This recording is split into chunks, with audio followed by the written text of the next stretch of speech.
This is Kick-Ass Politics. I'm Ben Mathis. Hi, folks. Before we start the show, I want to ask for your help.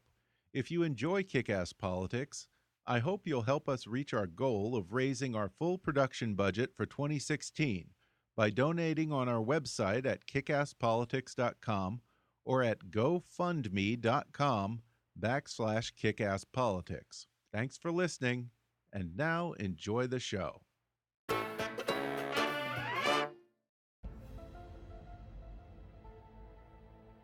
Hi, I'm Ben Mathis, and welcome to Kick-Ass Politics. Why am I whispering? Because they're listening. What do you mean, who? Open your eyes, man. The New World Order, and the Illuminati, and the Freemasons, and the Bilderbergers, and the Council on Foreign Relations. They're all in cahoots with the CIA, Dick Cheney, the Rothschild family, an alien named J-Rod, those guys who worship a giant owl in Northern California, and the actors who faked the Sandy Hook massacre. They assassinated JFK, Princess Di, and Justice Scalia because those guys knew too much about what's under the Denver airport, who's really responsible for 9/11, and the reverse engineering of flying saucers at Area 51. Do I have proof? Of course not. That's how powerful they are. It's all a big cover-up. Everyone's been paid off or killed. What do you mean, so how do I know? You have to connect the dots. Ugh, you know what? Just forget it. Just close your eyes and keep burying your head in the sand. You're all sheep, man. You are all sheep. We've all had that conversation before. That nervous-acting guy who talks down to you at a cocktail party and treats you like an imbecile if you don't believe that Elvis Presley is still alive and living with Hitler in an underground base in the Antarctic, or that Stanley Kubrick directed the Apollo 11 moon landing on a Hollywood soundstage. There's a term for those people: conspiracy theorists. Or as I prefer to call them, paranoid wingnut loons. Well, they've met their match today because my guest is perhaps the foremost expert at disproving conspiracy theories, pseudoscience, the paranormal, and just plain nonsense.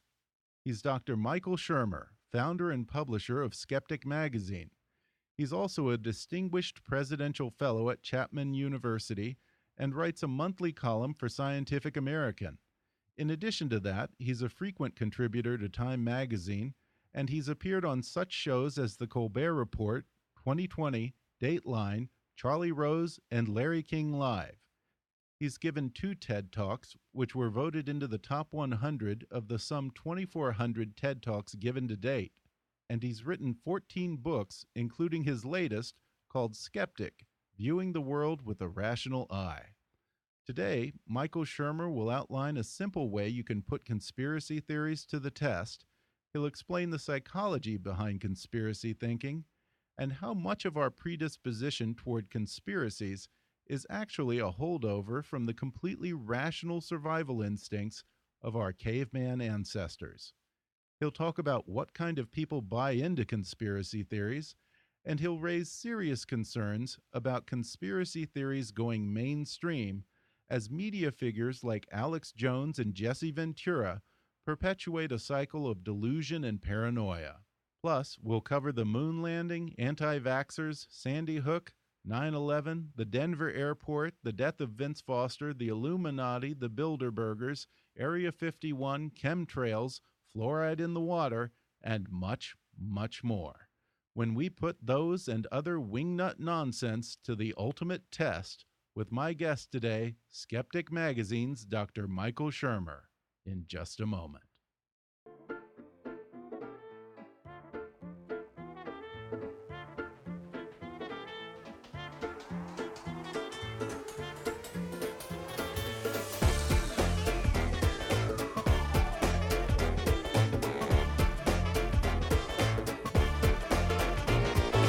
Hollywood to Washington, it's time for Kick-Ass Politics. And now here's your host, Ben Mathis. Today I'm joined in studio by Dr. Michael Shermer. He's the founder and editor of Skeptic Magazine and Skeptic.com. He also writes a monthly column for Scientific American, and he's a presidential fellow at Chapman University. He's written or co-written 14 books, the most recent of which just came out this January, and not surprisingly, it's called Skeptic: Viewing the World with a Rational Eye. Dr. Michael Shermer, thanks for coming on the podcast. Oh, you're welcome. Thanks for having me. Well, I've been wanting to do an episode on debunking conspiracy theories for a while now, and it became a little more timely for me because just a couple of weeks ago, Justice Antonin Scalia passed away, and I got into it on Facebook with a friend of a friend who was fueling this idea that somehow Scalia was assassinated and he was demanding an autopsy. I wrote a comment, which I thought was fairly innocent. I said, I think Scalia, maybe, he might have gone out like David Carradine went out, which if people don't know, look it up. And he got irate and offended. And I replied, there's just as much evidence to prove my theory as there is to prove yours, which is to say there's zero evidence. Yes. So, yes. Well, so, you weren't there, I wasn't there, so we don't know for sure. But, what's the convergence of evidence toward the likeliest explanation? He had heart disease, high blood pressure, cardiovascular disease. He was old, 79 years old. He had a whole host of health problems. And he just died in his sleep. It happens, 10,000 times a day. That's perfectly normal. Or that, he was assassinated. Okay, so the likeliest explanation is the former. So if you want to challenge that, so here's how we think about conspiracies like that. And the general principle, the skeptical principle at work here is the burden of proof. The burden of proof is on the sort of the outsider, the challenger to the mainstream theory. But what about there was a pillow over his face, they said? Actually, somebody tracked down the maid or whoever opened the door, and they said it wasn't over his face. It was just sort of propped up behind his head. You know how, like, you're in bed and you prop up the pillow behind your head and you're watching TV until you fall asleep. Yeah. It was just like that. It wasn't like smothering him. I just want to know why we haven't had an autopsy of Harper Lee.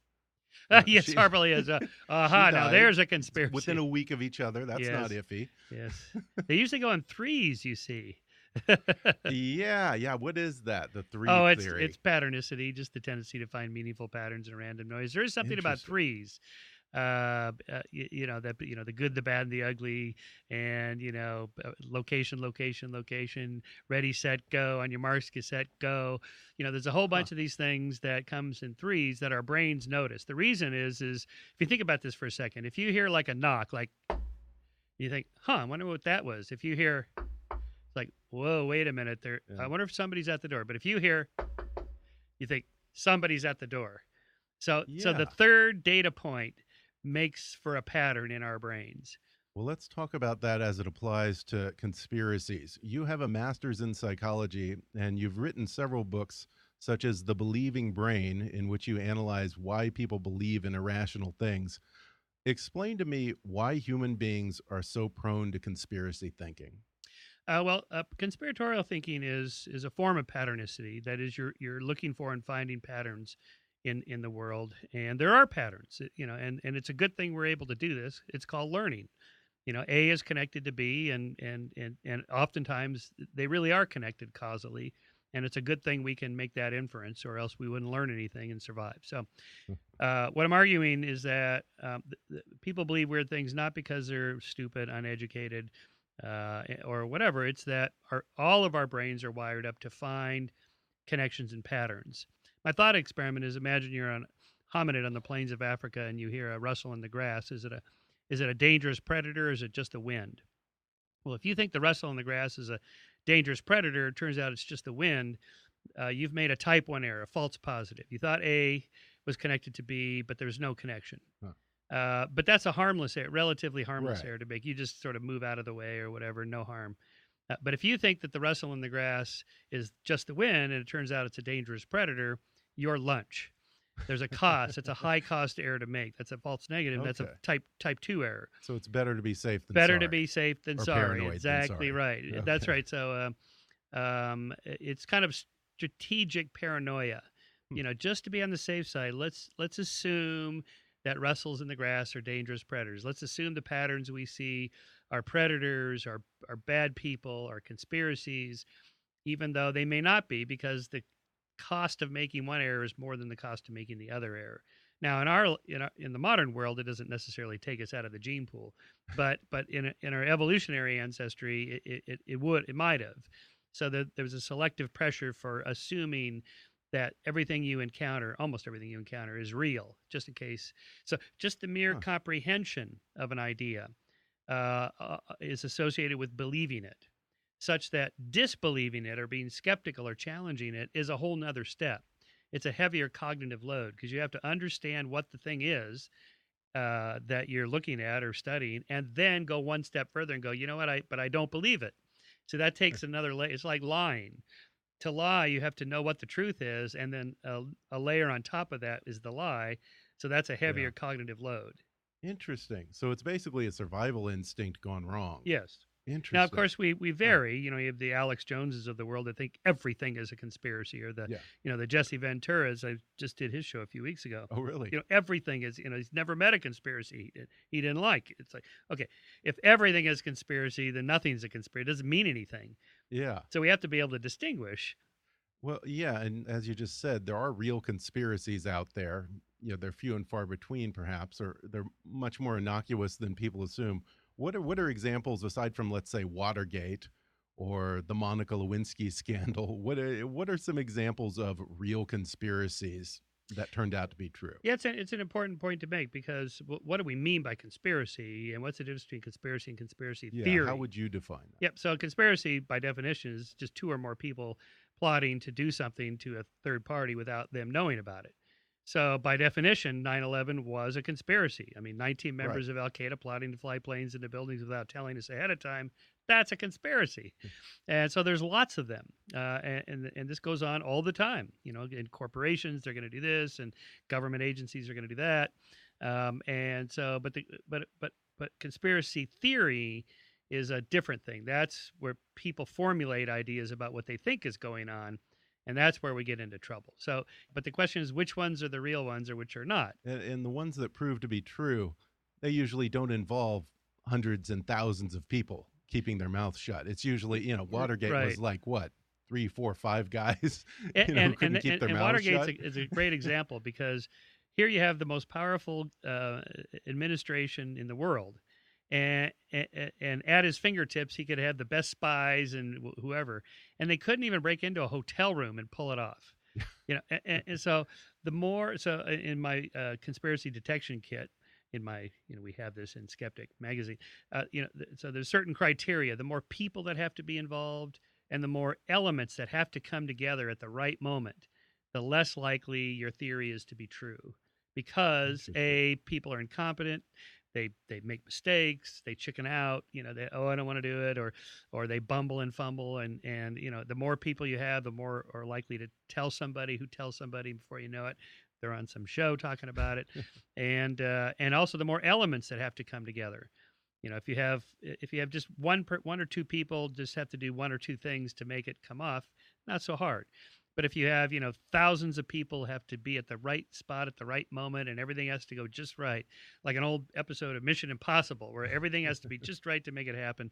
And that's not how the real world works. So, like, you don't have to know anything about 9/11 minutia, like thermite and secret thermite and super secret thermite and all this stuff, what was in the debris. All you have to know is that we all know that the planes hit the buildings. You can watch it on TV.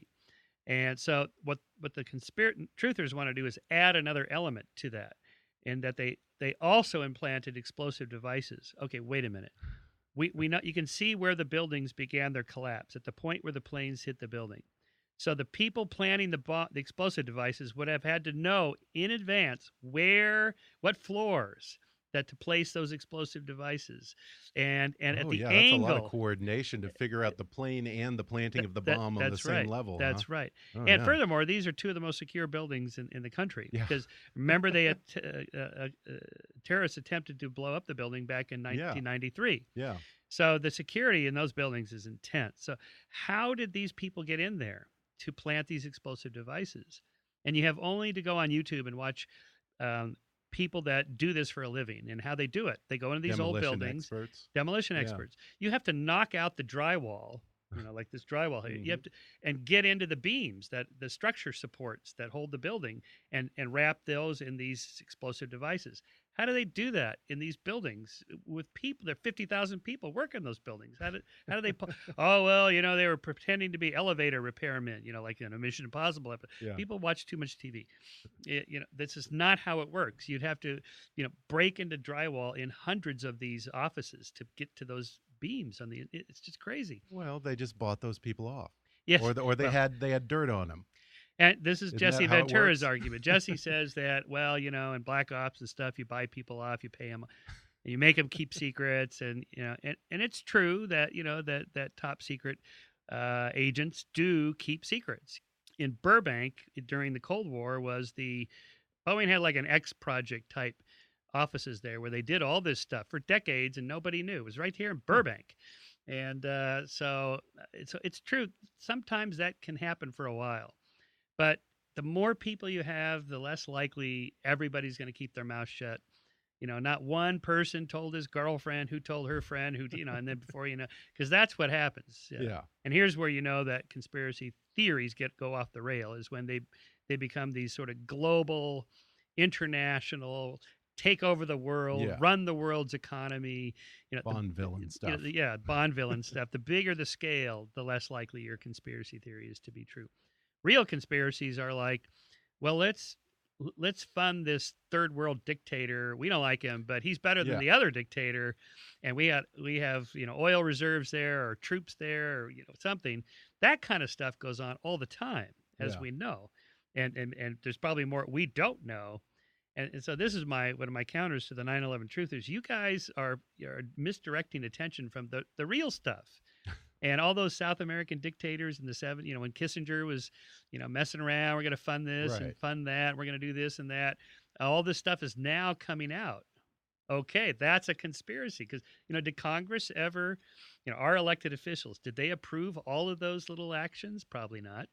Yeah, no, that's true. And, and that also kind of brings up an interesting point because it seems to me that it would be very hard to pull off large-scale conspiracies in an open society. Now, Vladimir Putin in Russia, you probably do have people who die in spectacular, poisonings and all these crazy ways that you never would imagine. But in this country, I mean, we can't keep a secret. That's right, and that's one of the benefits of living in an open society is that there's less likely for conspiracies could still go on, but we're more likely to find out about them. The assassination of Lincoln, again, we knew it was a conspiracy within minutes because the other assassins attempted to assassinate the vice president, the secretary of state, the secretary of war. They were going to decapitate the entire administration. Yeah. And, within hours, they were tracking them down. Within days, it was done. And that's what really happens. That JFK was a coup and all that. Okay, where are the other assassins? Who did it? I guess I've heard other people say this before, that among conspiracy theorists, there's something that gives them some sense of peace or power in thinking that there's a much, much bigger thing at play here than just the randomness of a lone gunman or any nut, can take out the most powerful man in the world. Yeah, so this is a form of cognitive dissonance where we're looking for an equal size cause to an effect.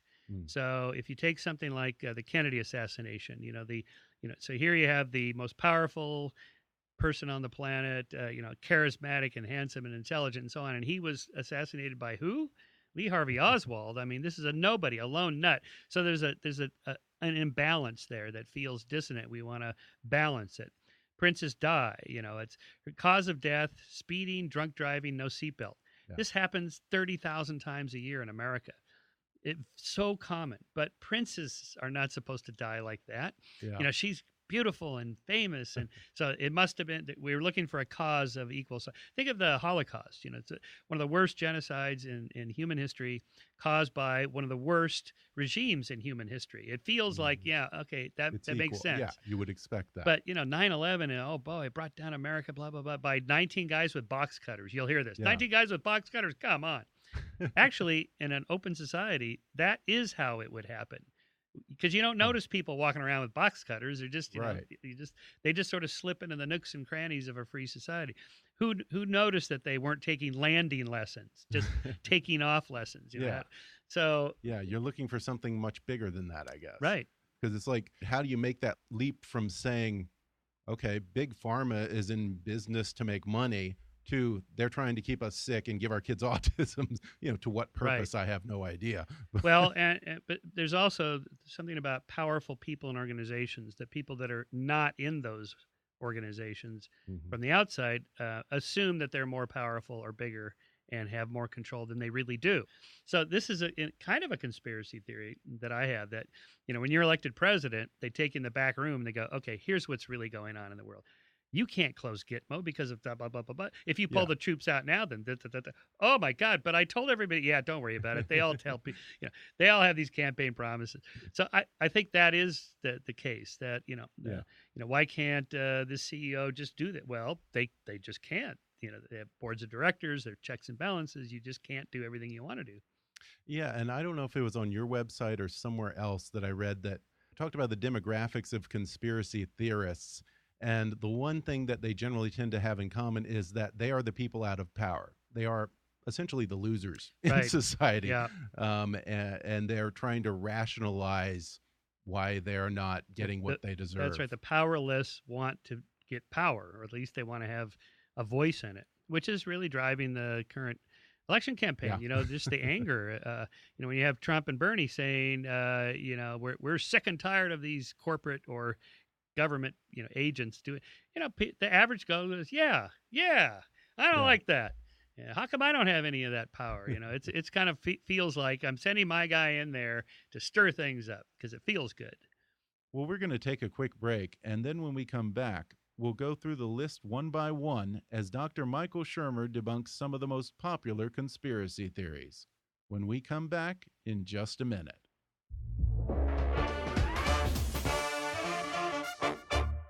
If you're enjoying my conversation with Dr. Michael Shermer, then you should read his newest book, Skeptic, Viewing the World with a Rational Eye. And right now, you can download the audio version of his book for free with a special promotion for our listeners from audible.com. Just go to audibletrial.com/kickasspolitics for a free 30-day trial and a free audiobook download, which can be Skeptic by my guest today, Dr. Michael Shermer, or any of Audible's 180,000 titles for your iPhone, Android, Kindle, iPad, or MP3 player. That's audibletrial.com/kickasspolitics. Or click the sponsor link on our webpage to download the free audiobook of your choice. And now, back to the show. We're back, and I'm talking with Dr. Michael Shermer, editor and founder of Skeptic Magazine. Well, Michael, we all have this image of the tinfoil hat-wearing paranoid loser in their mother's basement on the computer, but it turns out that the demographics of conspiracy believers actually are much broader than that. So tell me, who are conspiracy theorists? Well, it could be everybody. All right. So, the demographic studies on this is, again, what you just said. It's not, uneducated, basement dwelling, living with mom. It could be anybody. And that matches my anecdotal evidence that, the people I meet, JFK conspiracy people or 9/11 truthers, they're not dumb. They're not uneducated. Most of them have jobs and families, and they just kind of do this on the side. They're just into, everybody has a hobby, I guess. As entertainment or what? No, not entertainment. Maybe a little bit, but mostly it's stimulating. Like, I'm going to track this down. I'm going to study this and figure out the temperature that steel melts and the the flames in the World Trade Center buildings were only burning at 1,200 degrees, but it takes 2,500 degrees to melt steel. I've got something. And then that leads them down a track, and people have a lot of free time online. So it's replaced the model train room or something as a hobby. And as a stimulating one too. And if anything, the smarter you are, the more educated you are, the better you're able to draw connections that maybe somebody else wouldn't, connections that may not actually be there. Yeah, and that's one thing that surprises me. Somewhere I read that 1 in 5 people with postgraduate degrees are highly susceptible to conspiracy thinking. I have friends who are college professors and lawyers, and I have one close friend. He's a psychiatrist, very widely respected, graduated from Johns Hopkins, top of his class. And he would swear that the Queen killed Princess Di and JFK was killed by the mafia, the Cubans, and the CIA, all Yeah. working together for the Yeah. first time in history. Yeah. How do smart people fall for this stuff? Yes. Intelligence and education are orthogonal to belief. That is, they're independent. Oh, okay. That they Okay, don't that's have fascinating. they don't necessarily have one thing to do with each other. So beliefs are things that all of us form, and that's just something our brains do naturally. And to the extent that you're super smart and educated is only going to affect your beliefs to the extent you can rationally defend them, come up with clever arguments, and so forth. And educated, smart people are better at doing that. They read more, they go to more web pages, whatever, and they construct these arguments in their head, and they tell them to you that sound, more intelligent. And so again, they're separate. They're separate things. Belief is now there's going to be a range of, like in any human characteristic, that varies. Some people are more gullible, some people are more skeptical, and there's some gender differences on the subjects that people are interested in.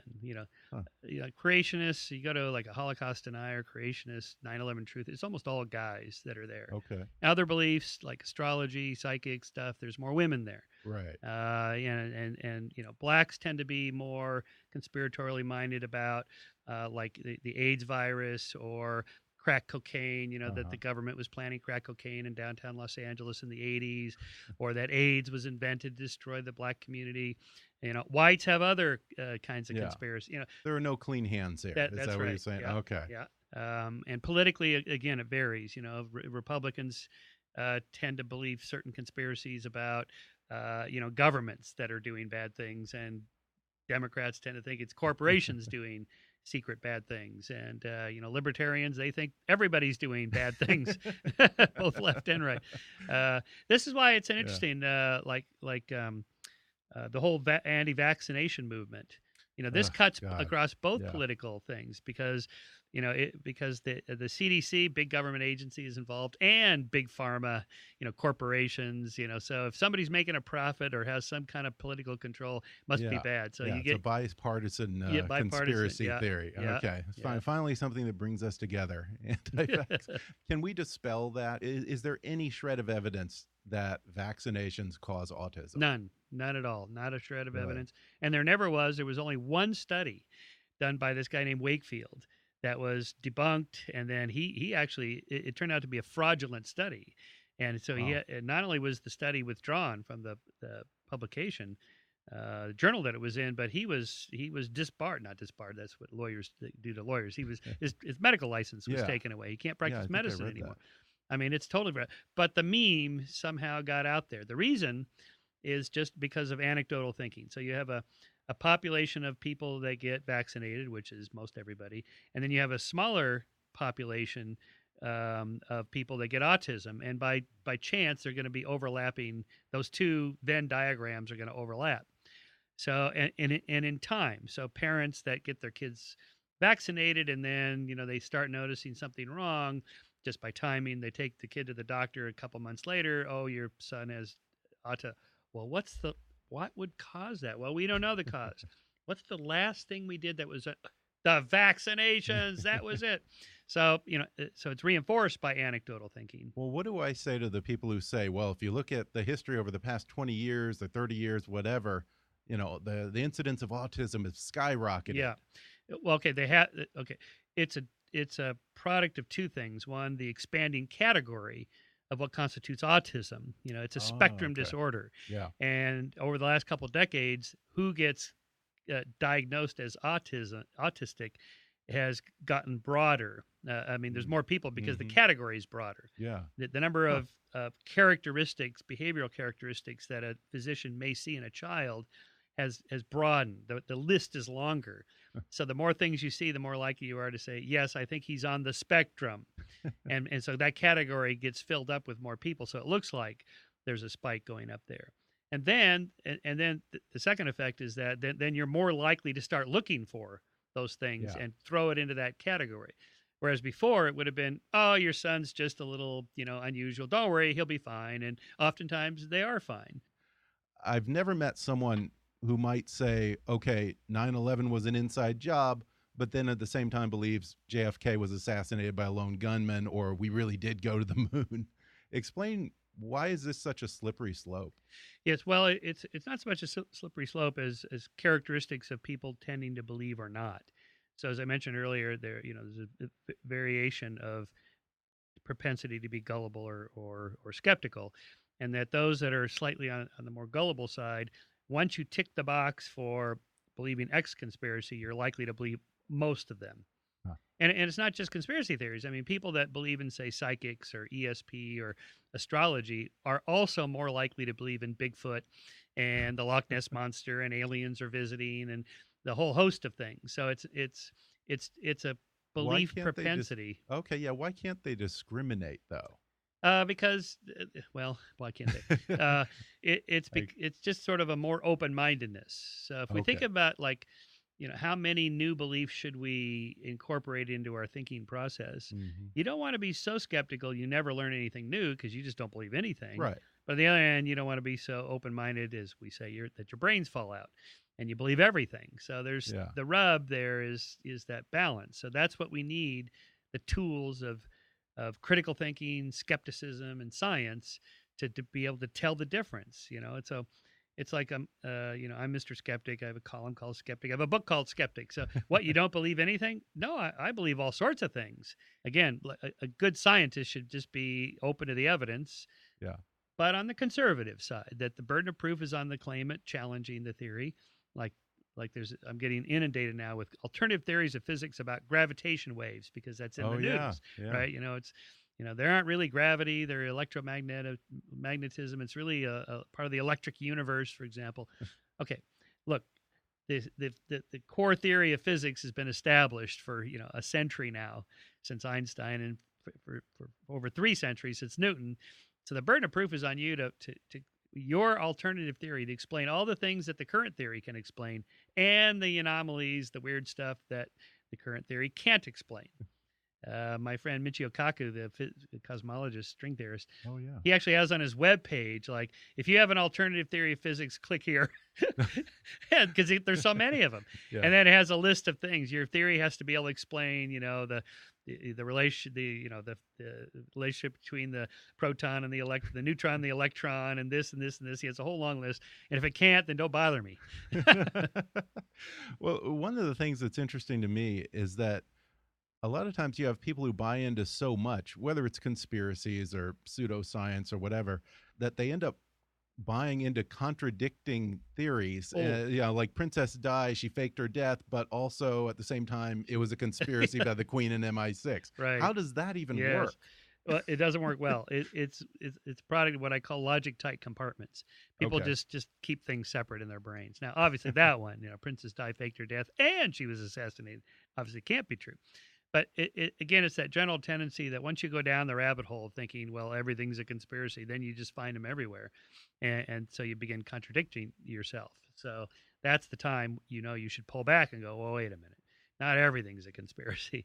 And the other psychological problem we have is randomness. I mentioned this earlier, but just more globally, that the world is very chaotic and unpredictable. There's so many variables at work. It's hard to predict. And so, like an economy, how does an economy work? Wow, I mean, this is a whole field, the science. You get a PhD in this, you can get a Nobel Prize in this. This is a science that dates back 3 centuries, and still, they have a hard time predicting. The stock market goes up, goes down. Who knows? Price of oil. No one can explain the price. Okay, so the world. So for the regular person, it's like, well, I think it's 12 guys in London, the Illuminati. They're running the show, and those people that meet at Davos, they must be plotting out the price of oil, or they're going to figure. There are conspiracies in business and finance. Right. But the global running of an economy, nobody can do it, and you can't predict. It's very difficult to predict. Yeah, and I mean, it's not so far-fetched to believe that, obviously there are economists and think tanks and governments who think free trade is a good thing, and would very much like for the world to be a little smaller and communication to be open and so forth. But then they take this gigantic leap to they want to dominate the world. They want to enslave us. They want to reduce the population in some kind of sinister thing. Yep. It just President goes Obama out of control. has FEMA building concentration camps in Texas to put Oh, Americans. is that one? I haven't heard Oh, about yeah, that yeah, one. yeah. There was a 2 months ago, there was a military in January, military operation in Texas. It was just a planned, we're going to go practice whatever they were doing, tanks and moving troops. And, you can find places in Texas that are sort of like the Middle East. It's hot and dry. And, like, let's go practice. I'm from Texas. I can vouch for that. So, it's like, okay, let's go practice. Okay, so now, people see all these troops and tanks and, what's going on here? Pictures, and before you know it, on the internet, and then you have people like Alex Jones going, oh, FEMA's building concentration camps, and the troops are down here, and they're going to start taking Americans with guns and putting them in these camps. It's just crazy. And of course, it never happens. And so people. So here's the other thing: people don't say, "You know what? I was wrong." Yeah. They double down. Yeah, they go, never back down. They don't back down. Nope. They double. So again, cognitive dissonance. This was discovered by a psychologist named Leon Festinger in 1954. On December 21st, 1954, Dr. Festinger, as a young professor, accompanied a UFO cult to the top of a mountain who were waiting for the mothership to come at midnight.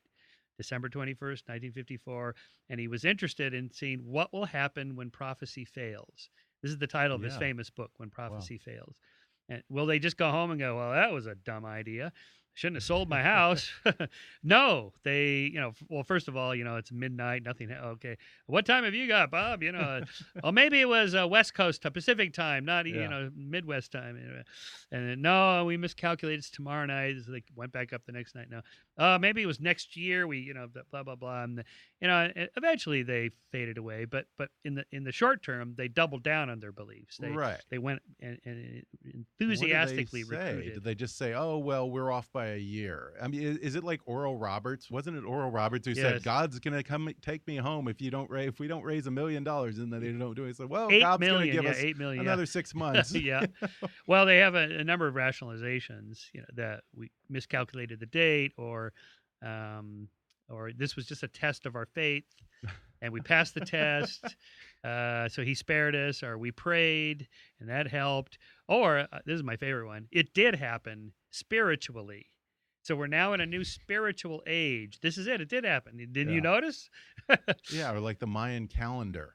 You don't hear anyone talking about that anymore. Nope. December 21st, 2012 came and went. Here we are. Well, obviously, I think the media enables these things. It's amazing. You have channels like the History Channel, which used to be legitimate history. Now all they run is, what is it? The Ancient Aliens. Yeah, Ancient Aliens. Okay, there's a little thing about it. So that's H2, History Channel 2. Yeah. History Channel 2, you can just buy airtime and air. Production company can just buy the airtime and air whatever they want. Oh, so really? there's no History Channel like committee of fact checkers or editors that are screening. Like, they just put on whatever's on there. And that guy, I always forget his name, the Greek guy. They just raise the money and they just produce this show and stick it on there. So Ancient Aliens is not a legitimate History Channel show. No. Oh, okay, so it's basically an infomercial for crazies. That's right. Oh, wow, I didn't know that. But even the History Channel itself, though, I mean, to be fair, television is a series of commercials with blank spots in between. They have to be filled with programming to keep people from the clicker. And that's why the History Channel went through its, all Hitler all the time stage, and then the UFO stage, and then the Bigfoot stage, and conspiracy stage, alien stage.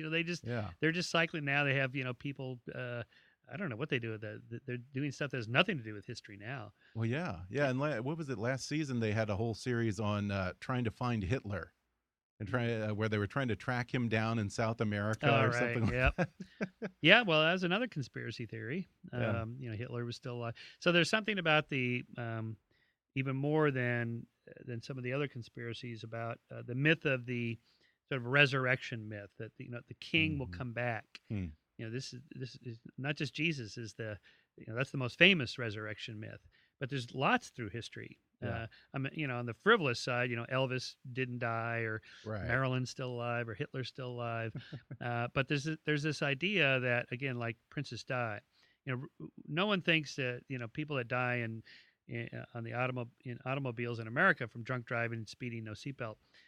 But if it's somebody famous, it's like Yeah. we have this idea that maybe they didn't really die, Yeah. that they might be alive still somewhere, and it's a little bit like they may come back.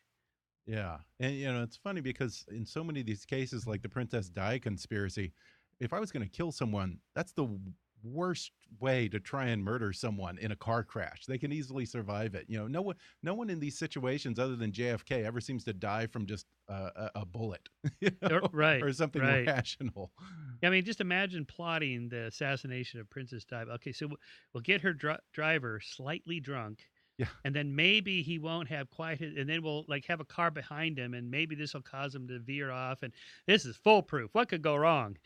Well, Yeah, conspirators must be the luckiest people in the world Yeah, for yeah. these things to come together.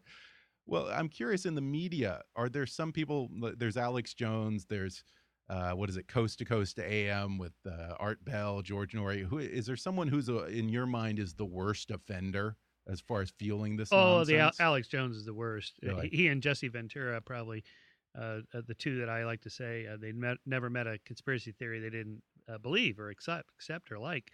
It just seems anything and everything. And again, if everything is a conspiracy, then nothing's a conspiracy. It can't all be a conspiracy because most of them conflict with one another. Yeah. And so that that's the worst. Although I think they're so far out there, the average person is not taken in by that. But they also they're dangerous in that they couch it in at least this thin veneer of legitimacy, of plausibility. They're not talking about Bigfoot and aliens and stuff. They're talking about plausible, non-supernatural conspiracies. And plus, you have the former governor of Minnesota. It kind of Navy lends SEAL some credibility. He was there, right? So he definitely does that because when I was on a show recently, I've been on a show a couple times. He kind of pulls the authority trump card. Like, listen, Shermer, I was in the Navy SEALs. I can tell you what these people do behind. When we're over in a foreign country, let me tell you what goes on. I can't, how can I refute that? I wasn't in the special forces. So, but most special forces people don't believe that. So, and most people that work in government, they don't believe these things. So, and they were there. So why don't they believe it? Are conspiracy theories just harmless junk food for the brain, like watching reality TV, or are they genuinely dangerous? Well, it depends on which ones. I think most of them are just brain candies, just sort of fun, I guess, in a way. Think of it like getting your astrology read as a form of entertainment. Yeah, that's harmless. But the problem is, if you believe that, what else do you believe? Mm-hmm. If you believe the 9/11 truthers or whatever, look, we live in a democracy. Hopefully, we have informed voters. Yeah. The myth of the rational voter. Maybe that's true. Maybe it is a myth. But so if you believe 9/11 was an inside job, what? Okay, so here's my concern. If you're going down that rabbit hole, again, you're missing probably the real stuff that's going on.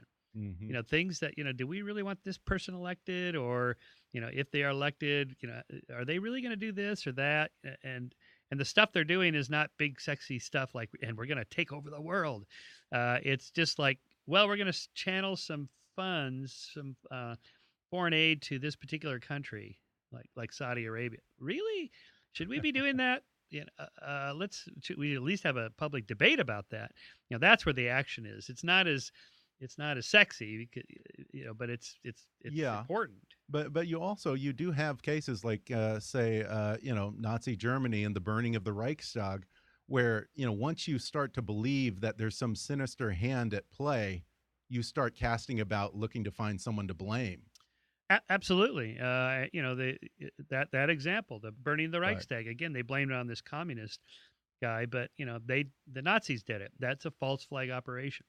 Yeah, and like I said, it concerns me that when you have people that are angry and disaffected and feel like they're getting short shrifted, that they're looking for someone to blame. And it seems to me that conspiracy thinking is becoming more and not less mainstream today. I think that's correct. I think it's more mainstream. Yeah. It used to be pretty fringy. Yeah. Although, I guess because there's more media access, particularly with the internet. Yeah. But after Pearl Harbor, for example, there was a big conspiracy theory about that Roosevelt either orchestrated it, Right. or him and Churchill orchestrated, Some or they people knew still about buy it. that. They knew about it and let it happen. Mm-hmm. In order to galvanize the American public, because the American Firster movement was pretty strong behind Lindbergh. Yeah. People went back and looked at all the intelligence and said, look, here's one dated such and such, October of 41. It says the Japanese might attack Hawaii. Whoa, we should have known. We knew. See, they knew. But again, what you forget is the tens of thousands of pieces of intel about what the Japanese might or might not do, which is the right one. You don't know until it happens. Right. And there's that famous memo from Condoleezza Rice, August 9th, 2001. Osama bin Laden to attack U.S. on U.S. soil. So Bush knew. Okay, Bush got hundreds of pieces of intel every day about terrorist attacks all over the world. Which is the right one? Yeah. How do you know which one to assign credibility to? You don't. Yeah. Well, should we worry about the influence of irrational conspiracy thinking on legitimate government policy? Yes, and hopefully whoever gets elected, Congress and Senate and president, they don't go too far.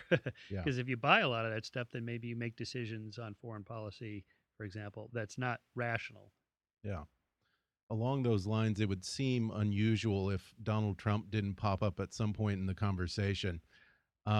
Here we have a likely nominee of a major political party who has gone on the Alex Jones show, just like you. So you have something in common with Donald Trump.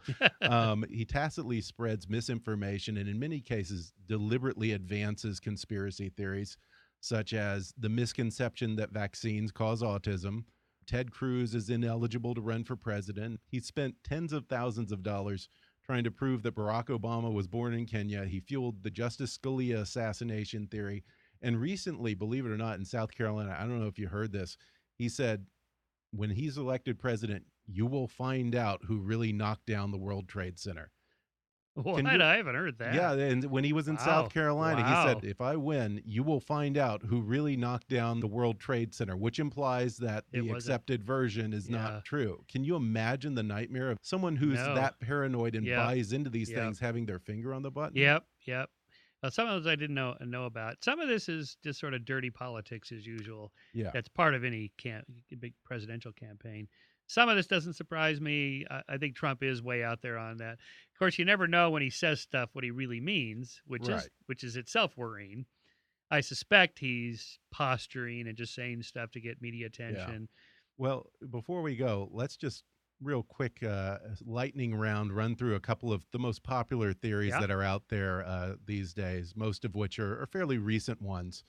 Chemtrails, that's one of my favorites. A while back, I was dating a well-known TV news reporter here in LA, and her whole job was to investigate and report the truth. But when we would go for a walk or we'd be on a hike, she would point up at the sky at condensation trails from planes and tell me that that's the government spraying us. Yes. Why would they be spraying us? Why? Oh, well, the theory is that, there's a couple theories. One is that you're trying to dumb down the American public. Well, we're doing a good job on our own. Yeah. We don't need chemicals for that. The other one is just that chemical companies want to dump toxic waste, so they just throw it in the atmosphere. Of course, no one has any. Would that evaporate? How it is that a good disposal method? It just sort of spreads out over the atmosphere. Okay. They don't have to spend any money burying it and that sort of thing. Okay. Of course, no one has any examples of airplanes that are doing this. Like here's this. No pilots. Here's this gutted out empty 747 with these huge tanks, or where would they store all these chemicals? In the fuel? So that. And also fluoridation, that's another one. There's something about the human psychology with poisons and toxins that's almost talismanic in nature. This is the kind of thing the witches brew. These people are doing something in the water. That goes back centuries. But there is fluoride in the water, right? There is, right. So, okay. The question what is the why? legitimate reason? Yeah, the legitimate reason is just for dental health. Okay. It just keeps cavities. So, I mean, when they started putting fluoride in water, the number of cavities went dramatically down. What would be the sinister purpose of fluoride in the water then?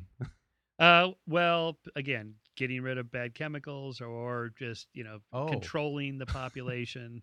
so they're disposing of Yep. chemicals by putting it in our water and saying Right. it's fluoridation. Right. Okay.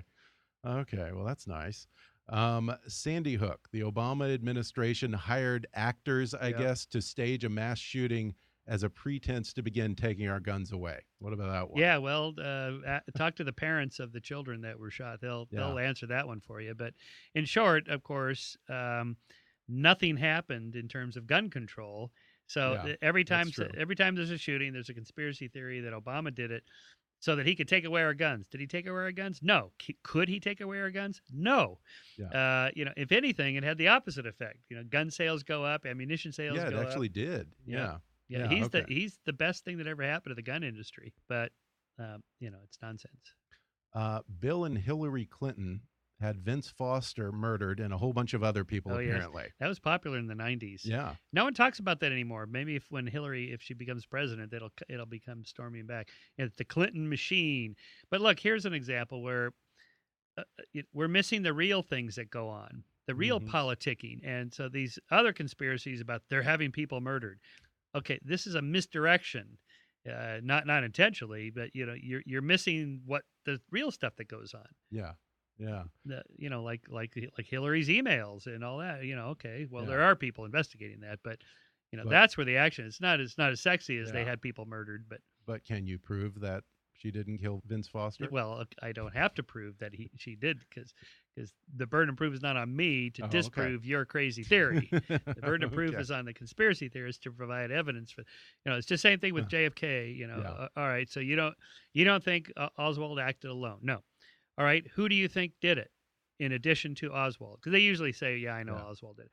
Well, I don't want to say, I don't know who did it, but I know somebody else did. Okay, no, sorry. You actually have to come up with a name and show us the evidence for that particular person. Well, yeah, the CIA, the Cubans, Yeah, Castro, Okay, and the fine. mafia all got together. All right, And, all right. That would be the first time that those three Yeah, I ever know, really, I know. coordinated or got Right. along. I mean, wasn't the CIA trying to assassinate Castro?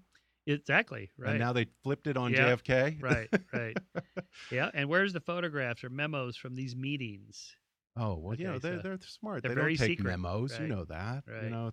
It's like the mafia, But it's a little bit like the arguments to spoken. the more mainstream stuff that Saddam had weapons of mass destruction. Okay, when Yeah. they couldn't find them, the initial arguments by the Bush administration was, well, they moved them, Yeah. and that's how we know they had them because they're not there. No. That's like saying, Yeah. where are the alien spacecraft? Well, they're in Area 51. Can we go there? Oh, no, it's top secret, and they move them around so you can't find them. Okay, so in other words, what you're saying is you have no evidence, and you're counting that as evidence. Oh, I just had Don Rumsfeld on about a week ago. And You to this did? day, yeah, about a week ago, he came on. He was really lovely, great guy. Very good interview. But, to this day, he swears that somewhere those weapons of mass destruction, they're in Syria or they're still there. They have to be somewhere. Sticking to that story. Yeah. I think But to see, his dying day. to me, he'll you stick don't to need that. the story. There's enough bad people doing Right. bad things. Right. Why add something that doesn't really get you anywhere? And Yeah. that's where the real action is that kind of stuff. Well, I thought that the real action was at the Denver airport, Oh, where yes. where it's cover apparently for a secret underground base for the New World Order. Yep. What do you think? Yep, it's all right there in Denver. Because if you were going to build a New World Order headquarters, why not Denver? Yeah, what is that all about? Well, again, it's just- supposedly there are underground tunnels. Yes, Why would yeah. of all the places, why Denver? Would Yeah. that be where they're going to rebuild the world or after the I forget how apocalypse that or one got whatever? started, but Yeah. there's again, it's that patternicity. It's just like the structure of the airport and the runways and the way the hallways go, and Yeah, the there are a few particular paintings or statues something. and Yeah. paintings, and people start, and that's a confirmation bias. Once you have a theory, then you start looking for every little thing that seems to make sense. Okay, well, last one, probably my favorite one. The moon landing was faked. Oh yeah. How do we know that it wasn't? Say that to Buzz Aldrin right in front of his face, and you'll see what he's happens. a friend of mine, and I know I would know. Yeah. Boom! Have Yeah. you seen that video where he Oh pops that? yeah, That's great. absolutely. Yeah. Well, I was just at the Kennedy Space Center actually. Oh, yeah? I touched a moon rock. Yeah. Well, we know Was it made of plastic? It Plaster of didn't really Paris? feel all that different. Yeah. But we know, first of all, okay. If anybody would, if we faked it, if anybody would blow the whistle on that one, it would have been the Russians. Yeah. Because we were in a race with them. Yeah. And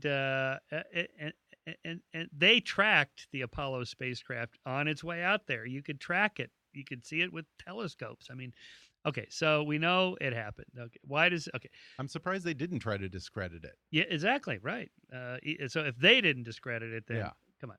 Yeah, yeah. And what if people say that there's a rock that in one of the photos that's labeled with a letter C? Oh, it's yeah. a prop rock or something. Yes.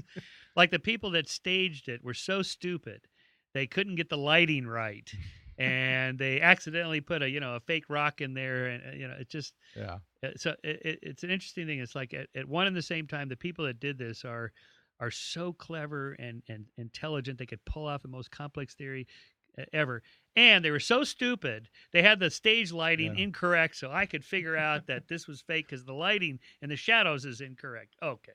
Yeah, well, I have to think that guy got bumped off, or That's right. Men in Black came yeah, to he his had one job house. to do. Right. Lenny, come on. Well, I'll throw in one more. Bill Clinton has a pact with Donald Trump that he got him to run for president in order to kind of to throw the game. That one so I think that Hillary can become president. I think that's true. No, Yeah. The Clinton machine is so powerful they could even get the Donald to do things. Somehow, I think his ego would not allow that to happen. Yeah. Well, before we wrap up here, have you ever once won an argument with a conspiracy theorist where they actually conceded a point and said, okay, you're right? I don't think so. I just hope that when they go home, they think, yeah, maybe I better rethink that. Well, Dr. Michael Shermer, the book is called Skeptic, Viewing the World with a Rational Eye.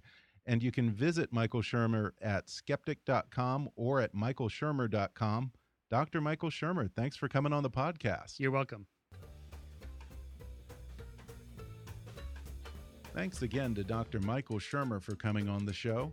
You can follow him on Twitter at Michael Shermer or visit him at michaelshermer.com. To subscribe to Skeptic Magazine or to join Michael Shermer's Skeptic Society, go to skeptic.com. And if you'd like to read his new book, Skeptic, Viewing the World with a Rational Eye, I'll include an Amazon link where you can order that and other books by Michael Shermer in the show notes for this episode and on our website at kickasspolitics.com. Or if you'd prefer to listen to the audio version of his book, you can download that for free through that special trial offer just for our listeners at audibletrial.com/kickasspolitics. Now, don't forget to subscribe to Kick-Ass Politics on iTunes and leave us a review. That helps a bunch with our podcast rankings. And if you really want to help out, then donate to our GoFundMe campaign at gofundme.com/kickasspolitics. Or click the donate button on our website at kickasspolitics.com. Your support is always appreciated. Follow us on Twitter at @KAPolitics or visit Kick-Ass Politics on Facebook. And while you're there, recommend Kick-Ass Politics to your friends on your social media. And as always, I welcome your comments, questions, and suggestions at comments@kickasspolitics.com. On the next episode, my guest will be the editor of Forbes magazine and former presidential candidate, Steve Forbes. He'll talk about his new book, Reviving America: How Repealing Obamacare, Replacing the Tax Code, and Reforming the Fed will restore hope and prosperity. So be sure to tune in then. But for now, I'm Ben Mathis, and thanks for listening to Kick-Ass Politics.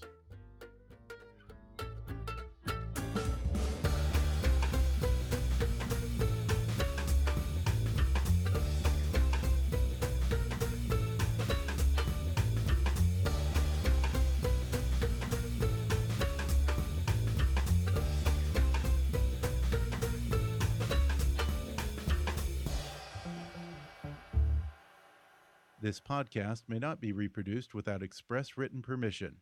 Kick-Ass Politics is a trademark of Mathis Entertainment, Inc.